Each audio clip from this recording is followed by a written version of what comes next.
La parábola del hijo perdido o el hijo pródigo es la realidad de ti y de mí.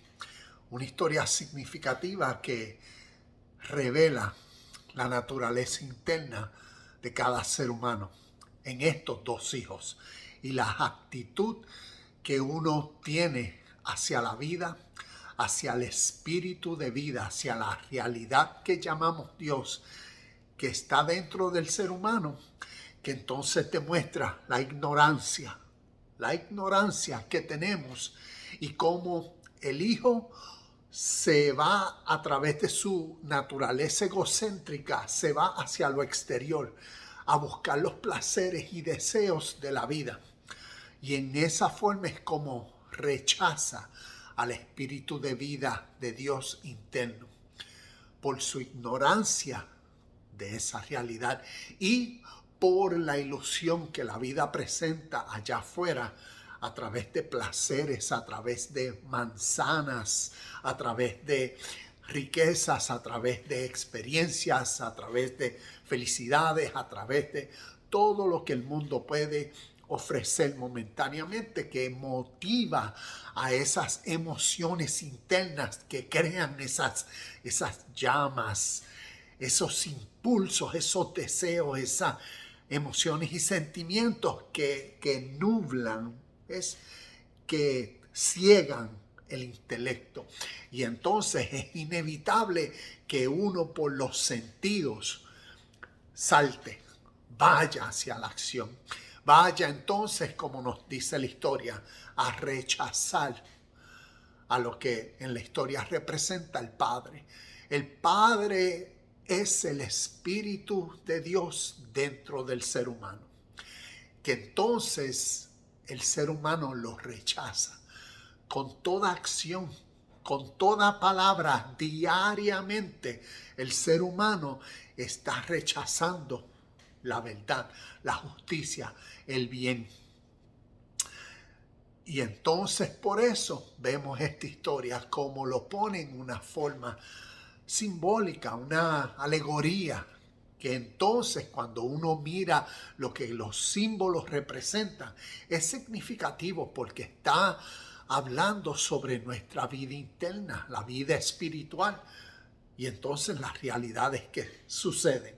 Y por eso vemos el proceso en la historia, cómo el hijo, después de salir y disfrutar en los placeres, las experiencias de la vida, que es lo que naturalmente sucede cuando el ser humano por busca de placeres se da cuenta y va entonces ese proceso natural por los cantazos que a veces la vida da. Y como la ley eterna es la ley de siembra y cosecha, por cada acción que uno hace hay una reacción. Por cada pensamiento, por cada palabra, por cada acción y hecho, siempre está causando una reacción. Y por ende, en el mundo y la justicia o la ley divina eterna, la realidad que llamamos Dios, siempre causa o da la recompensa del justo juicio a cada persona en su presente. Entonces vemos los resultados del hijo, cómo entonces fue hacia abajo, y vemos en la historia cómo entonces llegó el momento del arrepentimiento del hijo pródigo, como decir, y vemos en la historia cómo entonces regresó a casa. Pero ¿y qué del otro hermano? ¿Qué representa el otro hermano dentro de nosotros? Vemos esta historia se encuentra en Lucas capítulo 15, inclusive a finales de Lucas capítulo 14, y en el capítulo 15 hay ciertas parábolas que todas están representando, como decir, la misma esencia. Y entonces por eso inclusive esta parábola, la del hijo pródigo, comienza diciendo, para ilustrar mejor esa enseñanza, Jesús les contó la siguiente historia. Eso quiere decir que cuando uno lee en contexto Estas palabras están compartiendo una misma realidad y tiene que ver con la realidad del ser humano dentro. Qué ignorante, qué ciego por las realidades de las experiencias de la vida, reacciona. Reacciona entonces demostrando su ceguera divina, su ceguera del bien, de la justicia o de la esencia de la vida o del espíritu de la vida que contiene.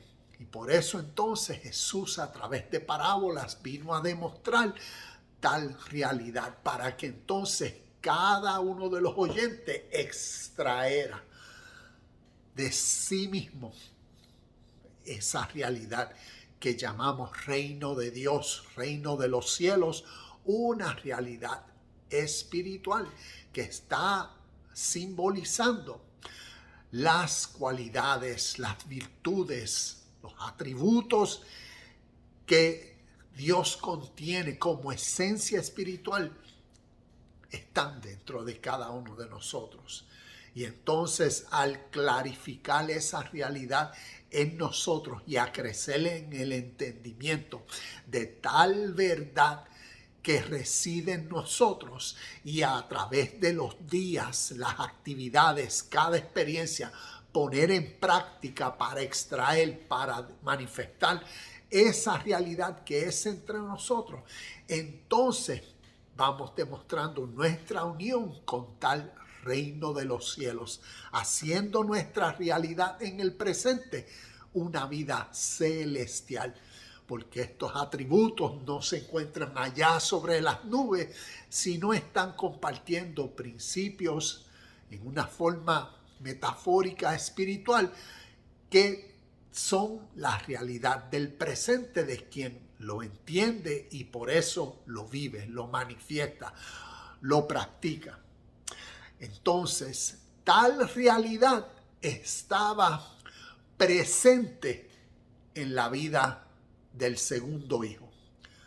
Y como vemos, cuando el segundo hijo en esta parábola, en esta historia, vio venir a su hermano y vio que le hicieron fiesta y vio que hicieron todo esto, le dijo al padre, pero ven acá, tú como quien dice, tú nunca me has hecho una fiesta así, ni para mí, ni para mis amigos, y se enojó y todo esto. ¿Y qué le dijo el padre? Le dijo, hijo, tú siempre has tenido todo esto. Entonces, este segundo hijo fue el hijo también ciego, ignorante, pero se fue en su ser egocéntrico internamente. El primero, el ser egocéntrico, lo llevó a placeres y esto y lo otro.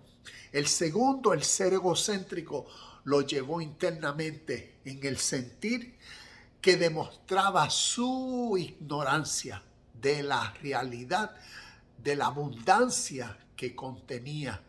Y esta es la realidad de la ignorancia de personas que somos ignorantes a este espíritu de vida, a esta realidad que llamamos reino de Dios.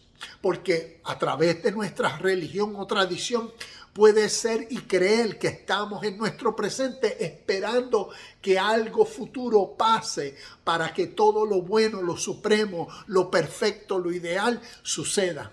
Y estamos ignorantes de este espíritu de vida, de aquella causa, aquel impulso que motiva el efecto o el impulso, la energía, la fuerza hacia la motivación de toda acción que revele y demuestre las riquezas que uno contiene dentro. Y por eso el padre le decía al hijo, tú siempre has estado conmigo. Es como decir, tú lo tienes todo. Y queda de este segundo hijo, de nosotros, reconocer esa verdad, de que todo lo tenemos en nuestro presente. Entonces es vivir conforme a tal realidad, vivir conforme al reino de los cielos en su plena abundancia. Y esta es la realidad de la historia del hijo pródigo.